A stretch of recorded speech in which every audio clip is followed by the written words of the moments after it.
హైదరాబాద్లో ఫుల్ వర్షం మధ్యాహ్నం నుంచి స్టార్ట్ అయ్యింది. అందుకని మేమైతే కార్లో వెళ్తున్నాము. ముందు వీడియోలో అయితే చెప్పాను కదా, మా పిల్లలు బర్త్డే పార్టీకి అయితే వెళ్తున్నారు. వాళ్ళకి ఖచ్చితంగా ఏదో ఒకటి గిఫ్ట్ అయితే కొనియాలంట.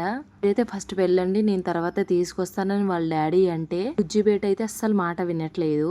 బుజ్జి అంటే మా పెద్ద బాబు. డీమార్ట్ కి వచ్చి ఈ చెస్ అయితే తీసుకున్నాము, అలా ఇచ్చేయండి అని చెప్పాను. కానీ మా బుజ్జి దానికి గిఫ్ట్ ప్యాకింగ్ చేపియాలి మమ్మీ అన్నాడు. గిఫ్ట్ ప్యాకింగ్ చేపించి అక్కడ డ్రాప్ చేసేసి మా ఆయన అయితే వచ్చారు నా దగ్గరికి. మళ్ళీ నేను ఇక్కడ మెయిన్ గా షార్ట్స్ కోసం అయితే వచ్చాను. మా ఆయన ఒకటే మాట అంటారు ఎప్పుడు, జూడియోకి వెళ్ళినా వదలవు, విశాల్ మార్ట్కి వెళ్ళినా వదలవు, డీ మార్ట్కి వెళ్ళినా వదలవు, కొనాలని ముందే పెట్టుకుంటావా లేకపోతే అప్పుడే గుర్తుకొస్తుందా అని. నాకైతే కొన్ని మైండ్ లో ఉంటాయి, ఇక్కడికి వెళ్తే ఇవి కొనాలి అని. పిల్లలకి నిజంగా షార్ట్స్ లేవండి, అందుకని కొన్నాను. ఇంకా టీ షర్ట్స్ కూడా చాలా బాగున్నాయి, అవి కూడా తీసుకున్నాను. ఆయిల్ రేట్ కూడా చాలా పెరిగింది. నెక్స్ట్ వీడియో అయితే అస్సలు మిస్ అవ్వదు. బాయ్.